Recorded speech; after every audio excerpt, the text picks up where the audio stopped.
সার্জিসের forward করা একটা মেসেজে সাংবাদিকদের কাছে চক্ষু ইনস্টিটিউট হাসপাতালের এই দুর্বৃত্তদের নিউজ কাভারেজের একটা মেসেজ আমি দেখতে পাচ্ছি। এটি যদি সঠিক হয় তাহলে গতকালকে থেকে সার্জিসের সম্পৃক্ততা নিয়ে যে অভিযোগটি এসেছে সেই বিষয়ে সার্জিসকে পরিষ্কার করতে হবে। কারণ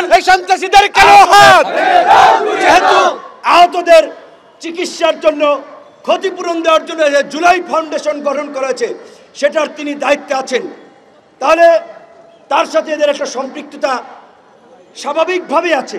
সিনেমা স্টাইলে দৌড়ে দৌড়ে তাকে মেরেছেন। ঘটনাগুলো দেখেন যে আয়োজক সভাপতি বলেছিল যে ছাত্রদল নাকি তার বক্তব্য খেপেছে, অথচ ছাত্রদলের এখানে কোনো ধরনের সম্পৃক্ততা ছিল না, এই কর্মসূচিতেও ছাত্রদলের কিছু না। তাহলে আয়োজক সভাপতি কেন বলল? তাহলে তারা যে হামলা করবে এটি তাদের পূর্ব পরিকল্পিত, এবং ছাত্রদলের উপরে ওরা দায় চাপাতে চেয়েছিল। ফারুক হাসান শুরুর দিকে যাচাই বাছাই না করতে পেরে হয়তো ভেবেছিল যে ওরা যেহেতু আয়োজক, ওরা বলেছে এটা বোধহয় সত্য, কিন্তু পরবর্তীতে দেখা গেল ছাত্রদলের কোনো সম্পৃক্ততা নেই। রহস্যটি হচ্ছে এই একই প্রোগ্রামে আমাকেও দাওয়াত করেছিল, আমাদের সাধারণ সম্পাদক রাশেদ খানকেও দাওয়াত করেছিল। তাহলে আমরা যদি আসতাম এই দুজন, তাহলে হামলাটি হয়তো আমাদের উপরে হতো। আবার হামলা করেছে কারা? এই আন্দোলনে নাকি তারা আহত হয়েছে। এখন আন্দোলনে আহত হয়েছে নাকি অন্য কোনো অপকর্ম করতে গিয়ে আহত হয়েছে সেটি আমরা জানি না, কারণ এখন তো বিপ্লবের ঝান্ডাধারী অনেককে দেখা যায়, বিপ্লবের দোকানদার, বিপ্লবের দোকান। অথচ এই 5ই আগস্টের পূর্বে এই বৈভর সংগঠন এবং এই সমস্ত ব্যক্তি, এদের খবর ছিল না। তো এটা আমাদের জন্য অশনি সংকেত যে বিপ্লবের ব্যানার নিয়ে নব্য বিপ্লবী দোকানদার দাঁড়িয়ে যাচ্ছে আর নতুন নতুন দোকান খুলছে। সাংবাদিক ভাইদেরকে বলতে চাই, সোশ্যাল মিডিয়ার অপারেটর, এখানে যারা ইউটিউব, ফেসবুক চ্যানেল অপারেট করেন, তাদেরকেও বলতে চাই, এইভাবে যদি আপনারাও বৈভর মানে বলতে গেলে কথাবার্তা অসংলগ্ন, স্বাভাবিক সুস্থতা আছে কিনা জানা নাই, এদের দেখে অনেকেই বুম ধরে আসিফ নজরুল ইউনুস স্যারের একটা ছবি লাগাইয়া, একটা থাম্বনেল লাগাইয়া একটা গরম হেডলাইন দিয়ে যে ইউনুসকে টেনে নামাতে হুমকি দিলেন অমুক, একই করলেন আসিফ নজরুল, বললেন ছাত্র নেতা, যুব নেতা, অমুক তমুক। এই ধরনের এই যে চটকদার হেডলাইন করা, এটা তো একটু কমন সেন্সের বিষয় যে এইগুলো এইভাবে প্রচার করা উচিত না। এবং এই যে জুলাই গণ অভ্যুত্থানে পরে এই বিপ্লবের দোকানদাররা অমুক সাংবাদিককে হুমকি দিচ্ছে, অমুক হাউজে হুমকি দিচ্ছে যে আপনার হাউস ফ্যাসিবাদের দোসর, অমুকে এই ছিল, আপনারা আমাদের নিউজ কাভারেজ করেন না, আসেন, না হলে কিন্তু অমুক হবে তমুক হবে, এবং কিছু বিশৃঙ্খলা হয়েছেও। এই বিশৃঙ্খলা এবং অতি উৎসাহী কর্মকাণ্ডে পরিষ্কারভাবে আমাদের বিন্দুমাত্র সমর্থন নাই। আমরা বিনয়ের সাথে অনুরোধ করব, সাংবাদিকতার বাইরে একজন নাগরিক হিসেবে এই সমস্ত বৈভর ব্যক্তি এবং সংগঠনের কর্মকাণ্ডকে আপনারা উৎসাহিত করেন না। এখন আমার মূল বক্তব্যে যেটি আমাদের শঙ্কা, যে আজকে এইখানে ফারুক হাসানকে ছুরি দিয়ে এইখানে আঘাত করে কপাল কেটে গিয়েছে, ছুরি তারা কোত্থেকে নিয়ে আসলো? তাহলে তাদের হাতে ছুরি আগে থেকে ছিল। এখানে আমি কিংবা রাশেদ খান যদি থাকতাম, আমাদেরও তো পেটের মধ্যে একটা ছুরি চালিয়ে দিতে পারত।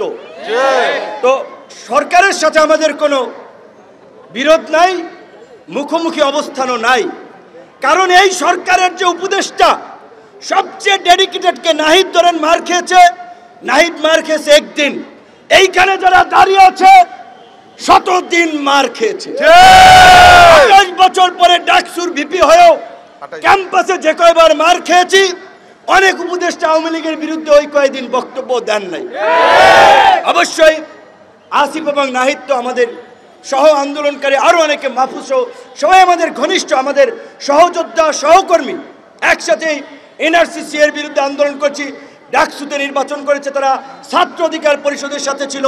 আমি যা শুধু বললাম এই কারণে যে এখানে কয়েকজন এই আন্দোলনের যারা ফ্রন্ট ফেজে ছিল তাদের ডেডিকেশন আছে, ত্যাগ আছে, আর কিছু হচ্ছে মৌসুমী নেতা। শুধুমাত্র 10-12 দিনের মিডিয়া কভারেজে এখন বিশাল নেতা হয়ে গেছে। তাদেরকে ঢুকাইছিল ছাত্রলীগ আন্দোলনের গতিবিধি পর্যবেক্ষণ করার জন্য, আন্দোলনে স্পাইগিরি করার জন্য। 18 জুলাই যখন কথা বলি যে ভাই এক দফার বিকল্প নাই, এক দফা ছাড়া এই জাতির মুক্তি নাই, হাসিনা পিশাচ হয়ে গেছে, হাসিনার পতন ব্যতীত আমাদের মুক্তি নাই, প্রত্যেককে জেলে যেতে হবে, তখন বলে ভাই আমরা তো এক দফার জন্য আন্দোলন করি নাই, এটা কি উচিত হবে? এরকম এখন দুই একজন ব্যাপক বিপ্লবী হয়ে গেছে, অথচ ফুল ছাত্রলীগের এজেন্ট হিসেবে এখন যাই হোক সোশ্যাল মিডিয়ার কারণে ব্যাপক পপুলারিটি হয়েছে, সেলিব্রিটি বনে গিয়েছে, কিন্তু তাদের পেছন দিকে একটু তাকাতে হবে। হঠাৎ করে চরিত্র বদল করলেই বদল হয়ে যায় না। তো গতকালকে এই আহতদের এবং বিশেষ করে হামলায় ফারুককে যারা আহত করেছে, আহতদের ব্যানারে এসে, আমি জানি না এটা সার্জিসকে বলতে হবে, এখানে জুলাই মুভমেন্ট ব্র্যাকেটের জার্নালিস্ট নামক একটা হোয়াটসঅ্যাপ গ্রুপে মাঠের অলরাউন্ডার আমি আর ঘরের allrounder Tilex. Tilex toilet cleaner, clean মানেই টাইলক্স। সার্জিসের ফরওয়ার্ড করা একটা মেসেজে সাংবাদিকদের কাছে চক্ষু ইনস্টিটিউট হাসপাতালের এই দুর্বৃত্তদের নিউজ কভারেজের একটা মেসেজ আমি দেখতে পাচ্ছি। এটি যদি সঠিক হয় তাহলে গতকালকে থেকে সার্জিসের সম্পৃক্ততা নিয়ে যে অভিযোগটি এসেছে সেই বিষয়ে সার্জিসকে পরিষ্কার করতে হবে। যেহেতু আহতদের চিকিৎসার জন্য ক্ষতিপূরণ দেওয়ার জন্য জুলাই ফাউন্ডেশন গঠন করা হয়েছে, সেটার তিনি দায়িত্বে আছেন, তাহলে তার সাথে এদের একটা সম্পৃক্ততা স্বাভাবিকভাবেই আছে। এখন এই হামলায় আছে কিনা সেইটা আমরা জানি না। আমি পরিষ্কারভাবে আমাদের নেতা কর্মীদেরকে বলে দিতে চাই, ধৈর্যের সীমা ছাড়িয়ে গেছে, সহ্যের বাঁধ ভেঙে গেছে।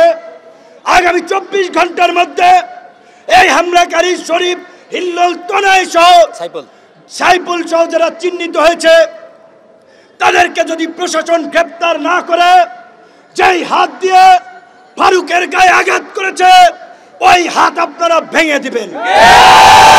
এই সন্ত্রাসীদের কালো হাত ভেঙে দাও, ঘুরিয়ে দাও। তার জন্য যদি জেলে যেতে হয়, হুকুমদাতা হিসেবে 1 নম্বর আসামি আমি আহ্বান বললাম।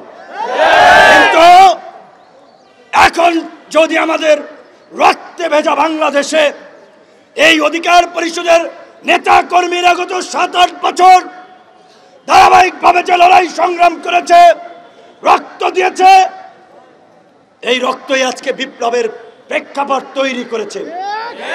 আমরা উপদেষ্টা হই নাই, সরকারে যাওয়ার জন্য আকুপাকু করি নাই, আমরা রাজনীতি করে নির্বাচিত জনপ্রতিনিধি হতে চাই। এই সরকারকে পরিষ্কারভাবে বলেছি, একমাত্র রাষ্ট্র পুনর্গঠনে সংস্কারের প্রশ্নে একমাত্র গণ অধিকার পরিষদ ব্ল্যাঙ্ক চেক দিয়েছে। আপনাদের যতদিন লাগে ক্ষমতায় থাকেন, আল্লাহর হস্তে এই যে আমাদের মধ্যে জুলাই বিপ্লবকে কেন্দ্র করে যে জাতীয় ঐক্য এবং সংহতি তৈরি হয়েছে সেটার দিকে নজর দিয়ে সকলের মতামত দিয়ে রাষ্ট্র সংস্কার করুন। সরকারের বিরুদ্ধে বক্তব্য দিয়েছে নাকি, তাই ওই টোকাই নাকি খেপে গিয়েছে। প্রথমত হচ্ছে ওই ছোকরা ছেলে, বোঝাই যাচ্ছে ধান্দাবাজি করার জন্য এর সাথে ছবি, ওর সাথে ছবি, কাজী ও কোনো গুরুত্বপূর্ণ ব্যক্তি না, সরকারের এর সাথে কোনো সম্পৃক্ততা আছে বলে আমি মনে করি না। কিন্তু আন্দোলনকারীদেরও সার্জিসের নাম এসেছে, আমি বিশ্বাস করতে চাই না যে আমাদের ছোট ভাইরা এইভাবে, বা সার্জিসের বাড়ি উত্তরবঙ্গে, ফারুকের বাড়ি উত্তরবঙ্গে, তার উপরে হামলা করাতে সে সমর্থন দেবে, এটা আমার মনে হয় না। কিন্তু ঘটনাটি খুব রহস্যজনক। এই ঘটনার পেছনে দেশি বিদেশি কোনো ষড়যন্ত্র আছে কিনা সেটিও খতিয়ে দেখতে হবে।